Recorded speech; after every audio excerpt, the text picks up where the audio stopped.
அதிகரித்திருக்கிறது.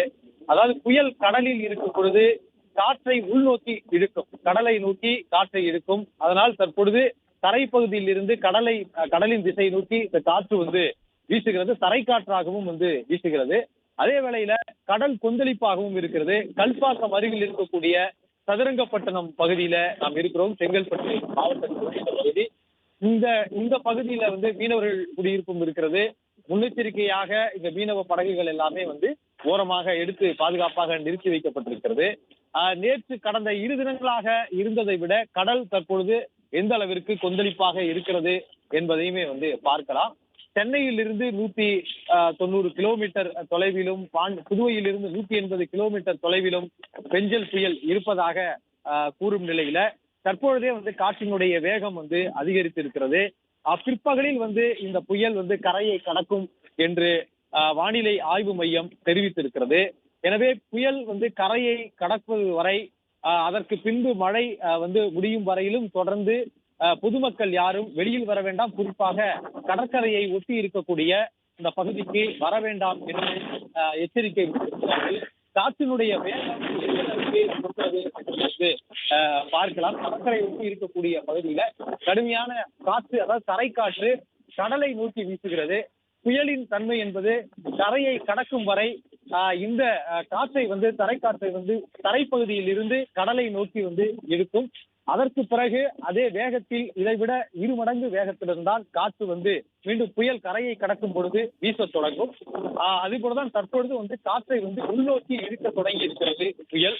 இதற்கு முன்பு இது போன்ற வலிமையான புயல்களும், இது போன்ற அதாவது சில புயல்கள் கரையை கடக்கும் பொழுது மழையாக பொழிந்துவிடும். இதற்கு முன்பு நிவர் புயல், மாண்டஸ் புயல் போன்றவை எல்லாமே இந்த பகுதியில் கடந்து சென்றவை. அது மழையை மட்டுமே கொடுத்த புயலாக இருந்திருக்கிறது.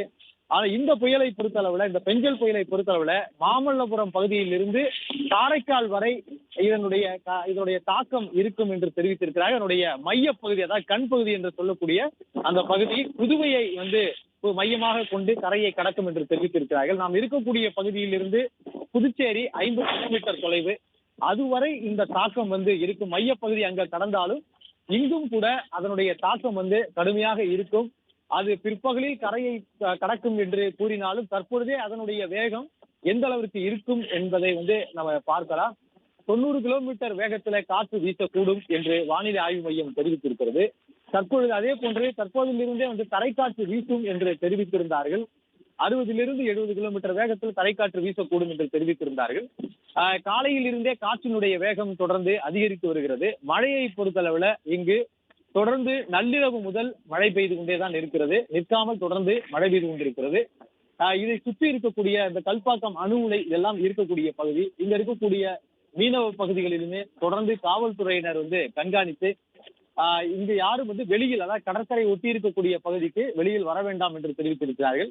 கடலோரமாக இருக்கக்கூடிய அந்த மீனவ கிராமங்களிலும் கூட அவர்களுக்கு அந்த தங்கும் இடம் கண்டறியப்பட்டு அதற்கான ஏற்பாடுகளும் செய்து வைத்திருப்பதாக தெரிவித்திருக்கிறார்கள்.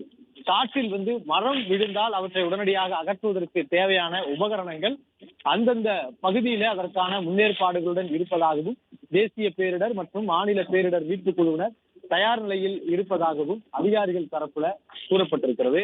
புயல் கரையில் கடக்கும் சமயத்துல அதனுடைய வேகத்தை பொறுத்து இந்த கிழக்கு கடற்கரை சாலையில் வாகனங்களை தடை செய்வார்கள். வழக்கமாக இதற்கு முன்பு புயல் கரையை கடக்கும் பொழுதும் வாகனங்களுக்கு தடை விதிக்கப்பட்டிருக்கிறது. பொது போக்குவரத்தும் கூட அந்த நேரத்தில், அதாவது பிற்பகல் கரையை கடக்கும் என்று தெரிவித்திருக்கிறார்கள்.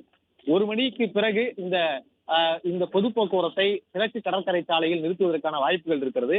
புதுவையை மையமாக, புதுவையை அது கண்பகுதி கடந்தாலும் இங்க மாமல்லபுரம் வரை அதனுடைய தாக்கம் இருக்கும். அதே போன்ற காரைக்கால் வரை இருக்கக்கூடிய பகுதியில தெரிவித்திருக்கிறார்கள் இதனுடைய புயலுடைய தாக்கம் இருக்கும் என்று தெரிவித்திருக்கிறார்கள்.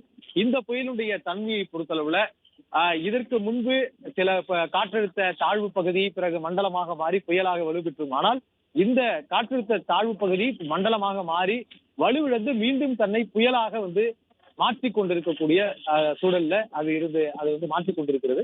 எனவே அது வலுவான புயலாகவே கரையை கடக்கும் என்று வானிலை ஆய்வு மையம் தெரிவித்திருக்கக்கூடிய நிலையில் அது இன்னும் 180 கிலோமீட்டர் தொலைவில் இருந்து புதுவையில் இருந்து 190 கிலோமீட்டர் தொலைவில் சென்னையில் இருந்தும் இருப்பதாகவும் தொடர்ந்து கடந்த 6 மணி நேரமாக 7 கிலோமீட்டர் வேகத்துல இது கரையை நோக்கி நகர்வதாகவும் தெரிவித்திருக்கிறார்கள். புயலினுடைய தன்மை இது தீவிர புயலாக மாறுமா, அதாவது பெரும் மழை தரக்கூடிய ஒரு புயலாக இருக்குமா என்பதை பொறுத்திருந்துதான் வானிலை ஆய்வு மையம் கணித்து அவற்றை அறிவிப்பார்கள்.